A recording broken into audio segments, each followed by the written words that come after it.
Hi there, welcome back. How are you today?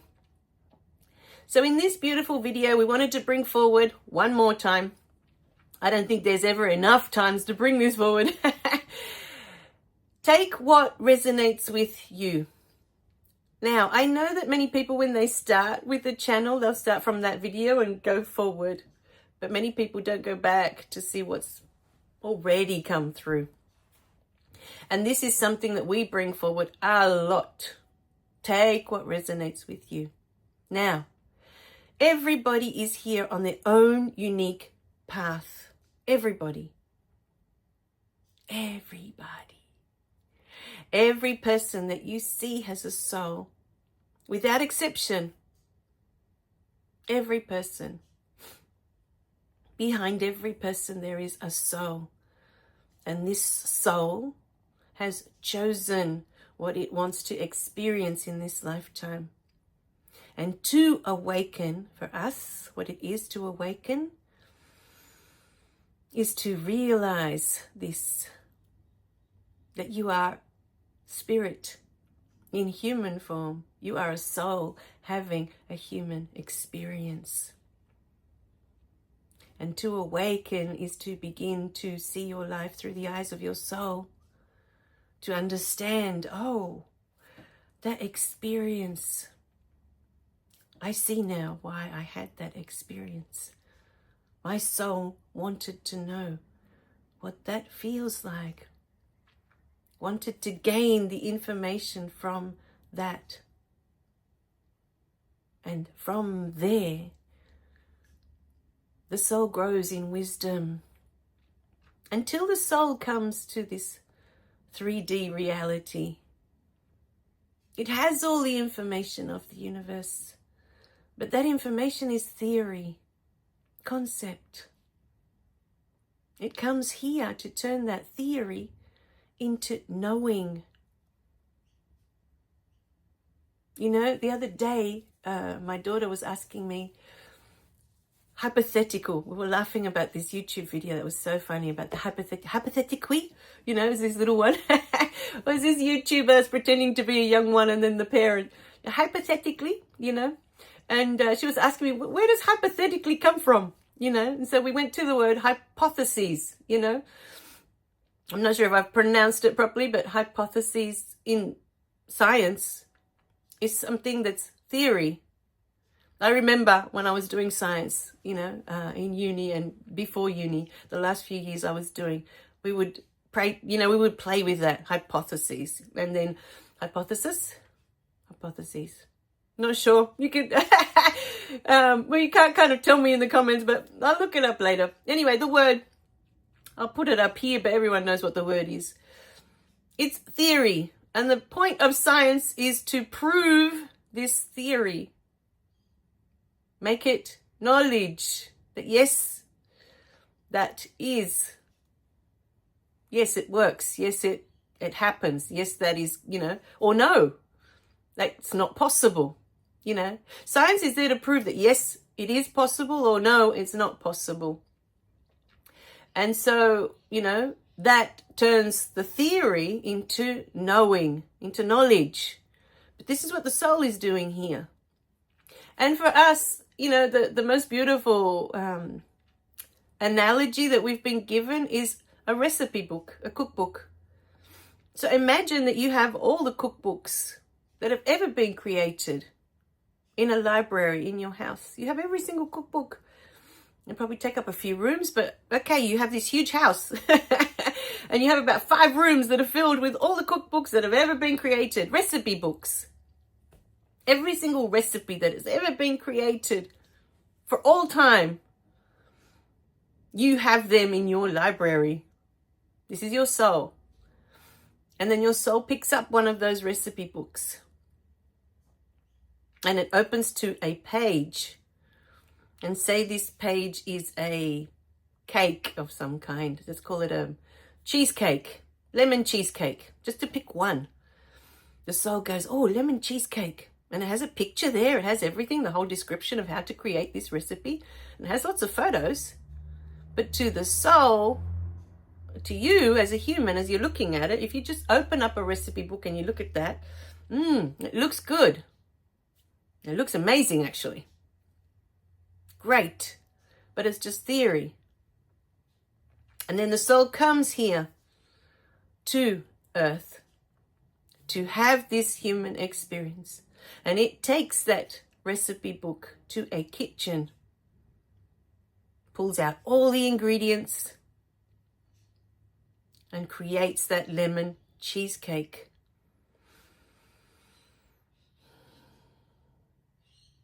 Now, the soul looks at the cheesecake. It looks amazing. Does the experience end there? It smells the cheesecake. Wow, it smells amazing. Does the experience end there? No matter how many photos I take of that cheesecake, that is not the end of the experience. When the soul, the human, cuts a slice of that cheesecake, puts it on a plate, and takes that first bite, knowledge. Oh, now I know. The experience is to taste that cheesecake. Oh, now I know. Yes, it is delicious. It looked amazing in the picture. It looked amazing when it was created. It smelled amazing. But the experience is to taste it. What does it taste like? Until you have that first bite, you don't know. It isn't knowledge yet. It is still theory. This is what the soul is doing here. Every soul, without exception. Every single soul. And every human that you see, every human being has a soul. Every single one. The other beautiful analogy that comes through, has been coming through quite a lot, and I'm not sure if it's in the latest book or if it's in one of those. Have you ever played VR? You know, the virtual reality where you put on the headset and you go into this other reality, if you like. So you push all the furniture away in your living room. I've played it a couple of times, but it makes me nauseous. It's just so real for me that I feel dizzy and I feel like I'm going to be sick. But my husband and my daughter, they love playing it. And so what we do is we push all the furniture out of the way in the living room, right? And you get the TV all ready, you know, whatever it is you're going to do. And then you put on the headset, right? Now, the moment you put on the headset, you are transported to another reality. Let's say, for, you know, this video, that you're transported to a beautiful jungle scene. And in there you'll have quests. Some of them are games. Some of them you can just go, you know, to a, you know, just to a place and just be there. It depends on what you want the virtual reality for. But let's go with the one that has quests. Let's say it's a game. You put the headset on and all of a sudden you're standing in a jungle. Right? Now, after a few seconds, it doesn't take long. For those of you who have done VR, you'll know what I'm talking about. It doesn't take long before you forget that your body is in the living room. In your mind now, your body is in this jungle. You are in this jungle. You are immersed in this new reality. I mean, how many times have we seen on YouTube when people, they, you know, run into their TV screens or they knock their TV screens over or because they get so carried away with this new reality. They forget that it's not real. They forget. And occasionally you'll bump into furniture and you'll stop for a minute and you'll be like, oh, that's right. My body, my physical body is still in my living room.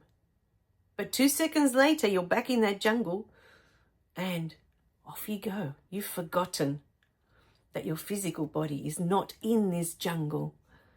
It's in the living room. So what happens? This is what the soul does. Every soul. It goes to God, to spirit, to the universal life force energy, to that beautiful intelligence, whatever it is you want to call it.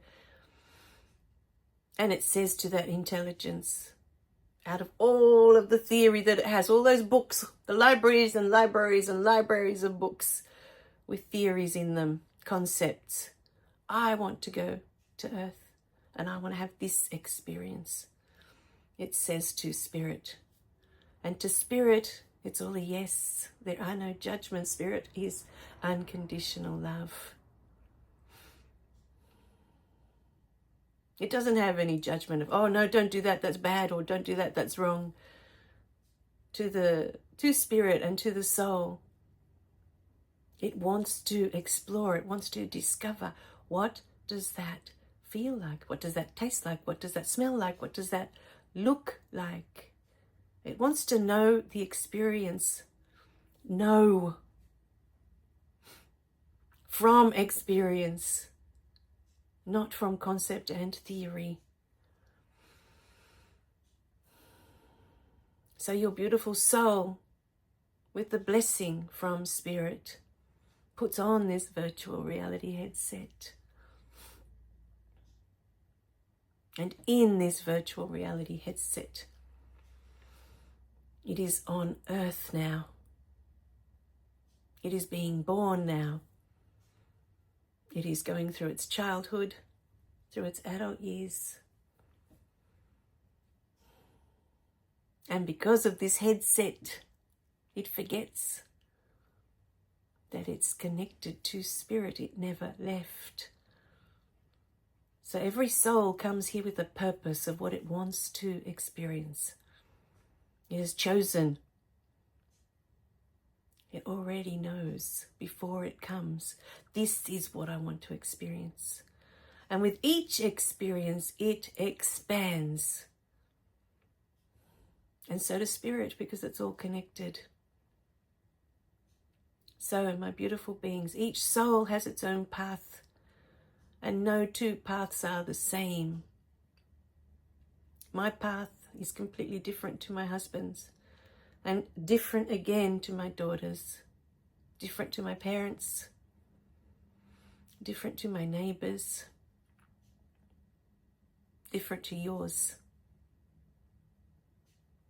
So the magic begins when you awaken and you begin to understand, oh, this is my path. This is what my soul wants to experience. This is what it wanted to experience, what you've already been through. Your soul chose that. No matter what that looked like. It was chosen on a soul level. Now within you is all this knowledge because of what you've been through. Knowledge, not concept, not idea. Knowledge, information, wisdom. Wisdom. You, my beautiful being, you are energy. You cannot be created or destroyed. Energy merely changes form. This has been proven by science. Everything is energy. Everything. Because it is all spirit. And spirit is universal life force energy. It goes by many names. People call it God, spirit, life, universe. But it doesn't stop being what it is any less than you stop being what you are, regardless of what your name is. We're so hung up on names. I was reading a book yesterday that was talking about that. Names and titles and all these things. And none of them are who you truly are. None of them. Doesn't matter what my name is. I'm still this beautiful energy. I'm still connected to spirit, no matter what. Did you know that this place was created for you to come and experience yourself, to know yourself more fully? God, spirit, the universe, whatever it is you want to call it. It knows that you are safe here. It created this for you. No matter what you go through, no matter what happens, you are safe always. And when you finish with your experience here, when you are done with this lifetime, you return home. You return to spirit. You take off that headset that you've been wearing. Just like when you take it off and you're back in the living room. Oh, that's right. I'm in my home.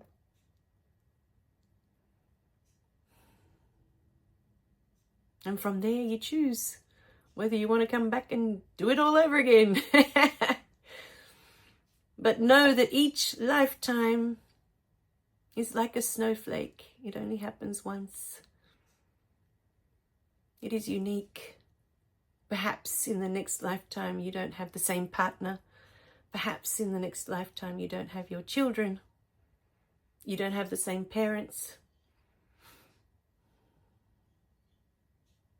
I've had many lifetimes where one of my best friends in this lifetime, I've seen her as my sister.